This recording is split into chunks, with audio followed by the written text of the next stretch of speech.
In May 2023, in June 2023, we have achieved a reliability of between 99.6 and 99.8% of all our fleets. We started to become number one in availability of our 737s worldwide. There was a lot of burn in our costs, left, right, and center. We redefined that significantly, and we looked in depth on that, and we look at sustainability. If you look on board of our aircraft today, you will find even the pouch, and I can show you later one. The pouch which we use for business class, the small amenity kit, is made out of wine cork. So we use the wine on board. There is a wine cork. We take that and we make the pouches, and everything inside the pouch is made from a sustainable material, either recycled. We also looked at our waste. That was a big thing. So we started the journey in 2023. In 2024, we had a few hiccups in the market that threw us a little bit back at the second half of 2024 on time, and I do acknowledge that.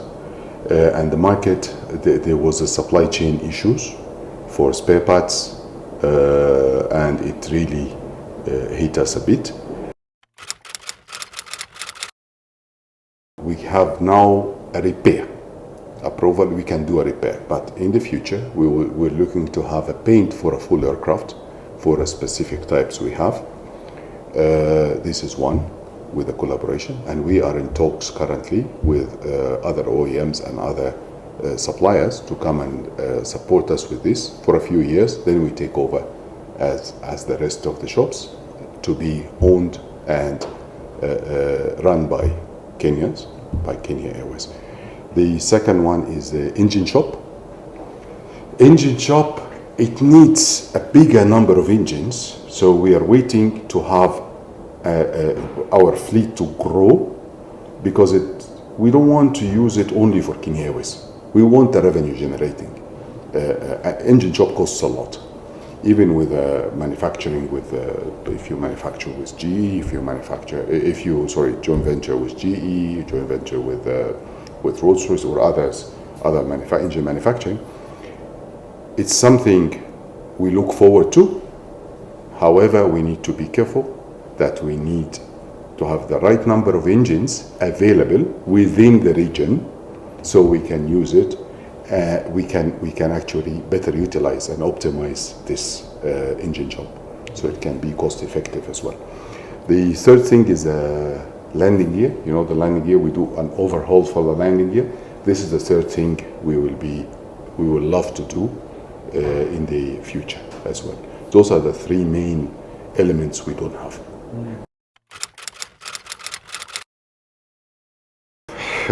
It's something we really I really appreciate this question. Look, when you are I'll give an example first of what you said to show how this is for us, how we see it. If you are one of our guests coming from Dubai, going somewhere in Africa, not in Nairobi, passing through Nairobi. You come from Dubai with 2-3 bags in a bigger aircraft, 787 or 330, you have a space, no issues, and you come over to Nairobi. Once you land in Nairobi and you're going to other destination in a thinner route where it has a Embraer, so you find yourself, either I can take you as a guest and one bag, or I can take the bags only. So I'm between a rock and a hard place. So what we do is the Embraer can take 98 passengers with one bag. Or 55 passengers to 60 with 2 bags. So in both cases, I will leave bags behind. So for a thinner route, when you open a route, don't mistake me that Embraer is a fantastic aircraft. It's an excellent aircraft. Fuel efficient. It's fantastic. It's a beautiful aircraft. It's really fuel efficient. Cost-wise is fantastic. However, it works for a thinner route. Even our Mombasa route, we put 7.3, and it's full. Okay, I can tell you it's full. It's full. So what we thought of, okay, let's grow as per the strategy set by our group managing director and the board. Let's grow our fleet from this small Embraer because it's a very good route opener. It's a very good for a thin route, as you said exactly. But once the route is mature, and now we have a load on this route, so what do you need? You need a bigger aircraft to support your current network and even grow the capacity of seats. So today we got a new 737 NG, and this one, I think people like it because of the space as well. Our pitch of the seat is bigger. It's 172 passengers versus 98, and it takes all your bags. So you come from Dubai, going to Mombasa, all right? You're going on a bigger fleet with all your baggage, all your whatever you have. There is no issue at all. Looking at it, there is a lot in the pipeline to come for the year 2026. As we said, it's our growth year, so we cannot stand still. Definitely, we get the instructions from our boss to go ahead and fetch the market, and we're doing it very strongly. We're one of a few airlines I can say being offered a lot of the available aircrafts in the market, which is not much, but we have them offered on our tables, and we're looking at them now for the growth in 2026. And this will increase our seat capacity. Not only that, it will improve the customer experience significantly. You remember when you fly the Embraer, the smaller seat, now you get a wider seat, you get a bigger aircraft, you get all your bags, so it's a different experience. It's a beautiful experience on the bigger aircrafts.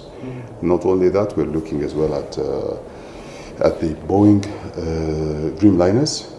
We were looking at a bigger aircrafts.